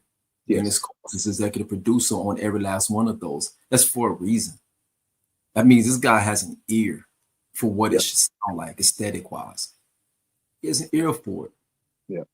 So yeah, I mean, he's, as far as the clan, before Supreme, you could argue, I think you can argue that he was still probably number 3, number 4-ish, right? Probably argue that. I think after Supreme, everything you just mentioned, catalog, standout, just the longevity, even just the consistency. Because that's the biggest thing, consistency. He's number 1 in my opinion. Absolutely. I mean, I don't even think it's debatable. I don't think it's debatable. People, you're gonna go with what hip hop is so subjective, right? So you're gonna go with whatever what you like. You can be objective, you can be subjective. It doesn't matter. It's your opinion. It's however you feel. But I think that I can create enough quantifiable facts, trademark, to illustrate why he's the number 1 out the clan. Yep. I think we just laid it all out there for the people. If anybody second guessed that, I think we laid it out where it's indeed, it's a quantifiable fact. Indeed. Yeah. Indeed. So let's transition into how that set up the next Wu-Tang album, which dropped the same year. The W, which in my opinion is a slept-on Wu-Tang album. I don't think it gets the credit it deserves. It's a very solid album. Indeed. I talked to you behind the scenes. I didn't realize it, but Ghost, I realized it but didn't realize it. In real time, Ghost was tasked to be the person to jump off the next, anticipation for the next group album. Iron Man comes out in 96, leads to anticipation for Forever. Iron Man was the last, stamp solo album, which Iron Man's a classic, going into it didn't drop the ball. Look at, man, I love how we talk about MCU. Remember in the final battle scene where they passing the gauntlet back and forth, like, Black Panther get it from Hawkeye, and then Spider-Man get it from Black Panther, and they're just, passing it, playing keep away. When it was Ghost's turn to get it on Iron Man, he didn't fumble it. He delivered a classic album going into Forever to build the anticipation. Exactly. We laid out all the solo albums that led up to Supreme, and a lot of them fumbled. But Ghost recovers that fumble on Supreme, and he's the last album to build up anticipation going into the W. So this responsibility falls on him 2 times before the group albums back to back. So absolutely. How we laid it out earlier with all the solo albums, what I want to ask you, if Ghost doesn't deliver on Supreme Clientele, does Wu-Tang have any motion at all coming into the W? It's tough because everything you just laid out is tough. Because even you go back to Iron Man going into Wu-Tang Forever, revisionist history and looking at things in hindsight 2020, Iron Man was probably the last album before Wu-Tang Forever that actually sounded like a Wu-Tang album. Yes. Production wise. Because we just laid out the other albums post Wu-Tang Forever. Even Wu-Tang Forever didn't really capture the essence of the Wu-Tang sound that we were accustomed. Because RZA was going bigger. And it's going broader and bigger, right? I think the Pillage does, but the Pillage has that second group of producers, a lot of Fourth Disciple, True Master, like that sort of thing. It's the second half of the Pillage. You can kind of see the drop a little bit, if you will. I think it kicks off really, really, really strong. Really strong. Yeah. 3 to 4 songs are like boom, boom, boom, boom, boom. But we don't know when they were recorded. Don't know exactly. They might have been recorded during that earlier era. Yeah. That's a phenomenal point, because now we're talking about an album where you got songs like Milk This Cow, Black Boy, what is TMF or MCF or something like that. You got those songs. This doesn't strike hard for you. It kind of keep you away from saying this is a 4.5 mic album or 4 mic album, if you want to argue that. But be as it may, to your point, Ghost was tasked with picking up the flag all over again and trying to get Wu-Tang back into the algorithm, if you will. And AG, Sure Shares the Ghost, brought another fan base in. Really did. That joint made it on TRL. For those of you who don't know, in this era, these y'all young cats, that was MTV Total Request Live, which is predominantly largely white, fan base, pop fan base. And, I think I might be mistaken because I know it was topping off, the BET Countdown show 106 in Park a lot during that era. But I think it did even make it onto MTV's TRL during that time, if I'm not mistaken. So that's one of the biggest, if not the biggest, crossover solo hit for the Wu-Tang Clan. It is. And it was, you start off with Apollo Kids, and then you come out to Sure Shares the Ghost. Sure Shares the Ghost was so important and so popular and so much of a hit. You didn't have to come out with the third single because Sure Shares the Ghost was carrying through 2000. The album came out in February. No, I take it back. Hold on. Sorry to interrupt. Mighty Healthy was the jump off single. Mighty Healthy, yes. Mighty Healthy was like a street single. That's right. It was the B-side. And then Apollo Kids was the major single that they were working, but Mighty Healthy was the street single. And then we get to Church Shayla Ghost. Mighty Healthy was the promo street single. Yes. Because we did that was like that was before the record was even out, like a while. Yes, it was. Absolutely. Good point. And then you get the Show Share the Ghost and you're done. And that was the carryover. Now you're carrying that over into everything. You shoot a video. You got everyone who's who of hip hop at this time in the video. A lot is going on. Ghost is popping up in Jay's video at this time with the robe on. So he's now in the algorithm. He's in the mainstream of things at this point because the Sure Shares the Ghost. And like you said, this is all ramping up towards the W. Now the W has to almost go grandioso because of what's in front of it, which was Supreme. Right. And Sure Shares the Ghost. Yeah. He set the table. Can we say the Wu delivered on the W?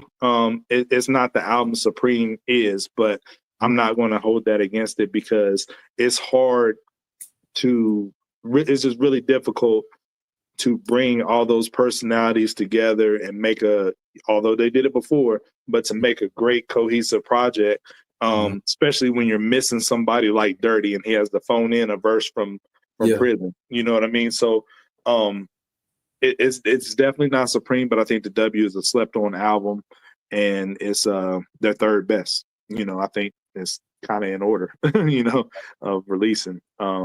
So, but Ghost, put it this way: even if the W didn't deliver, Ghost did his part to lead into the album coming back together again. So, facts. So let's keep talking about, the album as far as our favorites go. So what I want to ask you, and after you give me your takes, then I'll talk about mine. I want to ask you about some of your favorites off the album. So what's your personal favorite song off Supreme Clientele? My personal favorite song, I love Nutmeg.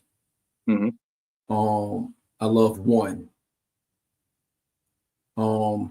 Man, it's a tug of war between the two. Gun to your head, which one are you picking? One.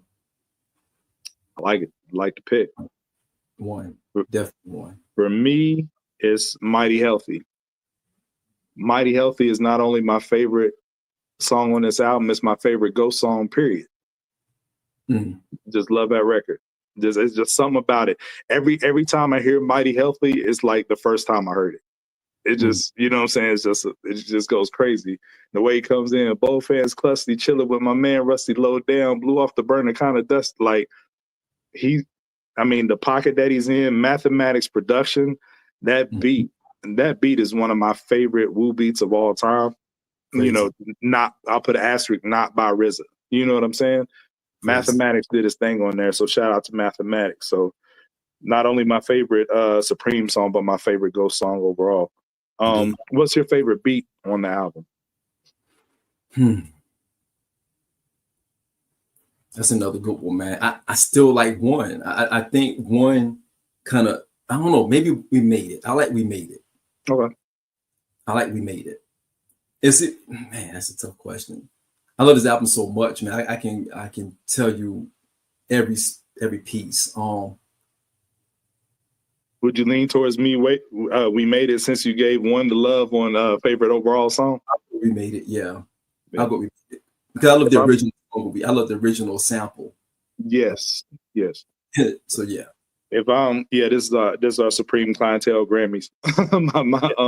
my favorite beat award goes to Stroke of Death, and we talked about that earlier. It's just so unorthodox, and how, you know, RZA kind of created that on accident, from the needle jumping, from, you know, somebody bumping into the record while the sample was playing.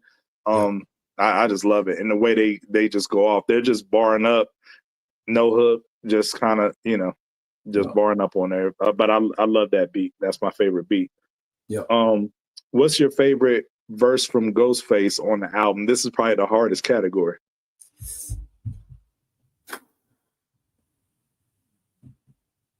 Man, gotta be Nutmeg, man.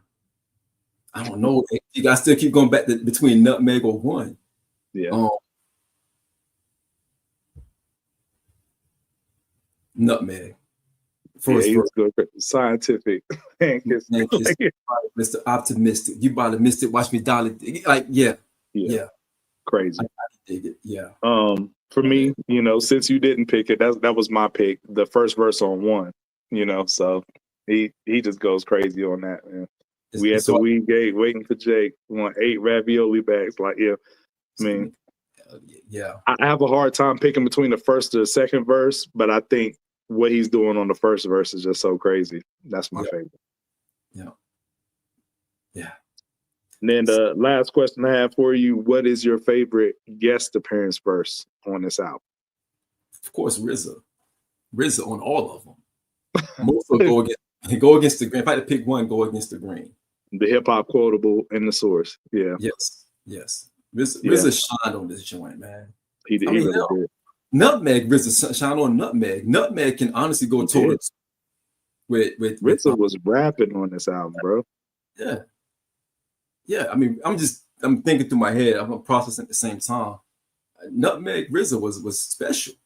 RZA special on this whole thing. Yeah. I'm gonna go with Jizza on Wu-Banger 101. You talked about the bars earlier. You know, to advance, digistance, you see the enhance the move with the strength and speed of ants. Like, I mean, Jizza does what Jizza does, like nobody else can do. You know what I mean? He comes through with that. You know what I mean? And close runner up was Redman on Buck 50. But I just like how Jizza just how he just stays in his lane. You know what I mean? Like you said, the other clan members got, you know, the flair and, you know, the energy or whatever. Jizza was like, this is what I do with the lyrics. You know what I'm saying? Like, maybe outside of deck, nobody else can match him lyrically. You know what I mean? Go toe to toe with him. And he just stays in that lane. And, you know, once he does that, like, it's a wrap. You know? It's a wrap. Yeah. So that's my favorite guest appearance. So before we close out, man, the last thing I wanted to do was have like a little debate, or we may agree. We may not even have much of a debate, but I wanted to ask you, as a whole, where do you rank Supreme in the overall Wu catalog? Hold on. Give me 1 second. Okay. Sun is going down. Sun is getting low. Where do I rank it amongst the? Well, before we do the entire Wu catalog, where do you rank it in the solo catalog of Wu-Tang? Of Wu-Tang, I think solo catalog, I will put it, man, maybe 3. Behind what? Cuban Link, Liquid Swords, Supreme and Iron Man slap boxing each other. Yes. Both of the Ghost albums. That's how I have it ranked as well. I got Cuban Link obviously at number 1, Liquid Swords barely at number 2, Yeah. and then I think Supreme and Iron Man are interchangeable at number 3. But as of today, February 8th, 2025, I'll give the nod to Supreme Clientele at the 3rd spot and Iron Man in the 4th spot. Indeed. So next I want to ask, where do you have it overall in the Wu catalog where we can count their group albums? Probably down to number 4 because I got to put Wu-Tang Forever in there. Okay. I got to put Forever. I think Wu-Tang number 5 into the 36. Yep. No debate. It's no debate there either. If I'm ranking them, I got 36 first. Yep. I got Cuban Link second. Yeah. I got Wu-Tang Forever third. I know a lot of people gonna call me crazy for putting that above Liquid Swords, but I get it. Wu-Tang Forever was more important to me. And Liquid Swords at 4, and then Supreme at number 5, or Iron Man, depending on what day it is. But Wu-Tang Forever is, like I said, it's just such an important album to me. And how they all came together and formed like Voltron again, I have to put that at number 3. So that drops Supreme to number 5. So for me, I can dig that. Yep. And the last question I have for you, this might be the most difficult because you wax poetic about Cherche Lagos. Mm-hmm. So where would that single rank for you among? Because to me, the biggest Wu singles outside of joints like Triumph or whatever, or It's Yours, are the ones that were catered towards the ladies. Mm-hmm. So how would you rank these 3 singles between All I Need Remix, Cherche Lagos, and Ice Cream? What order are you putting them 3 in? All I Need Remix. Mm-hmm. Ice Cream, then Cherche's. But that's my personal. Yes. As far as like where I'm ranking the songs, I have the same order, but I think Cherche Lagos might be the biggest. Even though All I Need Remix won a Grammy. And it made Meth a heartthrob. That song carried a lot of weight.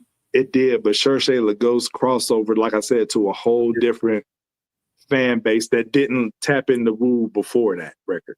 If anything, if I'm taking my personal feeling from it, if anything, I'll put Cherche as number 2 and Ice Cream number 3, if anything.